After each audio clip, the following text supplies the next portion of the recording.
महाराणींनी सांगितल्याबर हुकूम आवजीने खलिते तयार करून थैलीबंद करून ते त्यांच्या हवाले सुपूर्द केले. आवजी काम संपून निघून जाताच वर्दी देऊन सोयराबाईंनी खंडोजी नाईक आणि गणोजी कावळा या आपल्या विश्वासू चाकरांना बोलावून घेतले. त्यांच्या हाती ते खलिते देऊन सावधपणाच्या सर्व तपशीलवार सूचना त्यांना दिल्या. खंडोजी गणोजी बनावट खलिते घेऊन 7 महालाबाहेर पडले.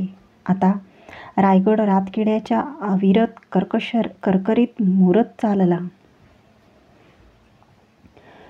कोकण दरवाजा, चौदरवाजा, राजदिंडी, चारी वाटांनी रसदीचे गोण लादलेले कबाडीचे बैल फेसाटत पन्हाळा चढत होते. कोठीवांत्या गोणींच्या थप्प्या गंगा यमुना या अंधार कोठड्यात रचण्यात घडले होते, तर तट धरून कुणबी गवताच्या गंजा उठवीत होते. लोहामेटावरच्या भात्यांसमोर फुलल्या निखाऱ्यांवर लोखंडी कांबीत लाल होत होत्या. हुजूर पागेला तबीबब जनावरांना झाडपाल्याच्या रसांचे उपचार देत होते. बंदिस्त होत चाललेल्या पन्हाळ्याचा फटका टाकून संभाजीराजे रायाजी अंतोजीसह माळवादावर आले. दूरवर दिसणाऱ्या ज्योतिबाच्या डोंगराचे शिखर त्यांनी निरखले. खाली दिसणाऱ्या नागमोडी गाडीवाटेला नजर दिली. कालच्या अक्षय तृतीयेची लग्न कार्य उरकून सवारी बैलगाड्या परतत होत्या. ज्योतिबाच्या डोंगराच्या डोखानं हात जोडत संभाजीराजे पुटपुटले, मल्हारीचं चांग भलं. मावळतीला केलेल्या सूर्याने डोंगरी कड्यांच्या सावल्या पठारी मुलखावर उतरविल्या होत्या. एकाएकी संभाजीराजे माळवदाच्या कठड्याकडे पुढे सरकले. डोळे आकसत चौदरवाज्यात शिरणाऱ्या वळणदार वाटेकडे एकटक निरखून बघू लागले. त्यांची उजवी भिवई कमानी बाग घेत वर चढली. 2 घोडेस्वार चौदरवाज्याकडे सरकत होते. जिनावरूनच संभाजीराजांनी ताडले की घोडे पाचाडच्या हुजूर पागेची आहेत. सरकन वळते होत कोठीचा जिना जवळ करण्यासाठी झेपावत ते म्हणाले, रायाजी अंतोजी आमच्या मागणं या. 2 पायऱ्या मागे टाकीत ते कोठी उतरलेही. मोत्तद्दाराला हात इशाऱ्याने त्यांनी जनावर पागेबाहेर घ्यायला सांगितले. तो जनावर घेऊन येताच लगबगीने त्याच्या हातचे कायदे आपल्या हाती घेत एका झेपेतच युवराजांनी मान घेऊन घोड्याला टाच भरली. आघाडीच्या टापा उचलून घोडे खिंकाळले आणि बाणासारखे चौदरवाज्याच्या रोखाने सुटले. गोंधळलेले रायाजी अंतोजी त्यांच्या टापांवर पाठोपाठ दौडू लागले. चौदरवाजा येताच कायदे फेकून संभाजीराजांनी जनावर सोडले. दरवान देत असलेल्या मुजऱ्याकडे त्यांचे ध्यान नव्हते. समोरच्या वाटेला डोळे भिडले होते. वळण तोडून घोडेस्वार चौदरवाज्यात आले. समोर प्रत्यक्ष संभाजीराजेच खडे असलेले बघताना त्यांच्या काळजाचे पाणी झाले. पोटात खड्डाच पडला त्यांच्या. कायदे धरले, हात ताठरले. पाय उतार होण्याचेही भान त्यांना राहिले नाही. ते सोयराबाईचे रायगडाहून निघालेले विश्वासू जासूद खंडोजी नाईक आणि गणोजी कावळा हे होते. दोघेही लटलट कापू लागले. कुठून आलात? चौदरवाज्यातून कोरडा फुटला.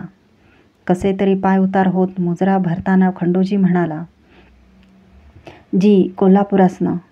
मतलब? घोड्यांची जिने नीट निरखीत संभाजीराजे गरजले.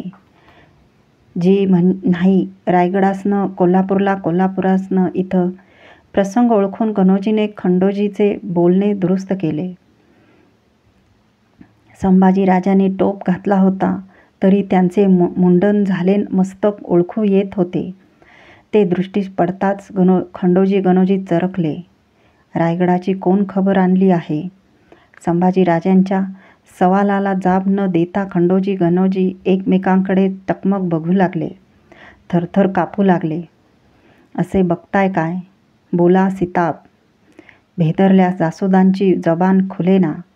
काय करावे ते त्यांना सुचेना. रायाजी, या हरामजाद्यांची फटक्यास खाली चामडी लोळवा. आत्ता खुलेल यांची जबान. त्या शब्दांनीच खंडोजी गणोजीच्या उभ्या अंगभर काटा धरला. नग नग धनी, आमासनी अभय द्यावं म्हणत खंडोजीने संभाजीराजांच्या पायावर सरळ लोळण घातली. त्यांच्या मागोमाग गणोजीही आडवा झाला. उठा, तुमच्या केसासही धक्का लागणार नाही. पण काय घडलं आहे ते बरं तपशिलानं आम्हास सांगा. खंडोजीने बाराबंदीआड छातीशी लपवलेले किल्लेदार हवालदारांना द्यायची थैली थरथरत संभाजीराजांच्या पायाशी ठेवली. गणोजींनी आपल्या जवळची युवराजांसाठी असलेली दुसरी थैली तिच्या शेजारी ठेवली. दोन्ही जासूद ओंजळीत मुखडे खुपसून हमसू लागले. खंडोजीने ठेवलेली थैली उचलून खलित्याची वळी बाहेर घेऊन संभाजीराजे वाचू लागले. शब्दागणिक त्यांच्या नाकपुड्या फुलत चालल्या. छातीचा भाता वर खाली होऊ लागला.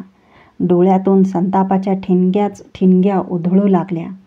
युवराजास कैद करून बहुत सावधपणे असणे, हा मजकूर वाचताच खलित्याची गपकन मूठ भरत ते रायाजी अंतोजीही भेदरून जावे तसे गरजले. कुणाची माय व्याली आहे आम्हास कैद करण्यास? ही मजाल? दुसऱ्या खलित्यातील लवकरच आरोग्य होईल, हा मजकूर वाचताना तर महाराजांच्या आठवणीने त्यांचे ओठ थरथरले, डोळे डबडबले. तो पुण्यपुरुष जाऊन पंधरवडा लोटला तरीही निसंग माणसे स्वार्थासाठी त्याला आरोग्य होईल म्हणताहेत. आबासाहेब, काय वाटणीला यायचं बाकी राहिलंय तुमच्या?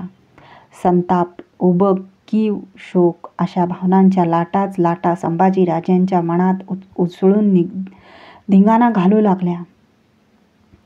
आपण युवराज आहोत, चौदरवाज्यात उभे आहोत हे न विसरून आवंढा गिळून संभाजीराजांनी आज्ञा फरमावली. अंतोजी, त्या किल्लेदार हवालदार सोमाजीला घेऊन या इथं.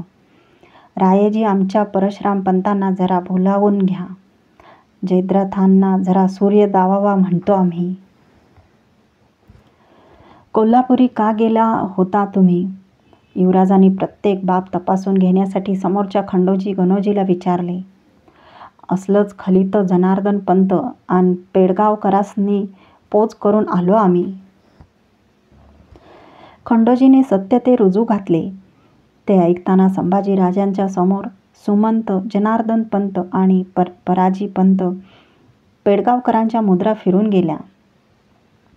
बालेकिल्ल्याच्या रोखाने धारकऱ्यांच्या घेरात घालून अंतोजी, विठ्ठलपंत, महाडकर, बहिर्जी इंगळा, सोमाजी बंकी त्यांचा मुलगा बापूजी, सूर्याजी काळे यांना घेऊन आला. सज्जा कोठीच्या मार्गाने रायाजी, परशुरामपंत आणि उमाजी पंतासह आला. सर्वांच्या चर्येवर आश्चर्य स्पष्ट दिसून येत होते. या किल्लेदार हवालदार, तुमच्या इमानदारीचा मरातब करण्यासाठी खोळंबलोत आम्ही इथं. संभाजीराजे खोचून बोलले. आपल्या हातच्या थैल्यात चिटणीसांच्या हाती देत म्हणाले, पंत, हे रायगडाहून महाराणीच्या मार्फतीने चिटणीसी शिक्क्याचे आलेले खलिते या आमच्या दिमतीच्या चाकरांना जरा वाचून दाखवा. हवालदार किल्लेदारांना आलेला खलिता खाकरून परशुरामपंतांनी मोठ्याने मायन्यासह वाचला. अगोदरच गर्दनी खाली पडलेली कटाची हस्तक माणसे तो ऐकताना सुन्न झाली. विठ्ठलपंतांच्या समोर येऊन दोन्ही मनगटे वर उठवून धरत संभाजीराजे कडवट तिरके म्हणाले, करता कैद आम्हास, चढवता काढणे आमच्या हाती. अपार शरमेने मान डुलविणाऱ्या विठ्ठलपंतांच्या डोळ्यातून आसवे टपकली. विजेच्या कडकडाट सरकत या जावा तसे मनस्वी संतापाने संभाजीराजे धारकऱ्यांना आज्ञा देताना गरजले, या नमकहराम दगलबाजांना घेऊन जा आमच्या समोरून. काढण्या चढवून कोठीत फेकून द्या या सर्वांना. धारकरी घेऊन चाललेली ताबुतासारखी दिसणारी ती पाठमोरी माणसे बघताना रागाचा झेंडू फुटावा तसे संभाजीराजे थरथरू लागले. कुणाची जोड न घेताच एकटे सज्जाकोठीकडे चालले. थोड्या अवकाशातच 1,500 घोडेस्वारांची तुकडी दौडत पन्हाळ्याच्या चौदरवाज्यातून बाहेर पडली. ती कोल्हापूरला चालली होती.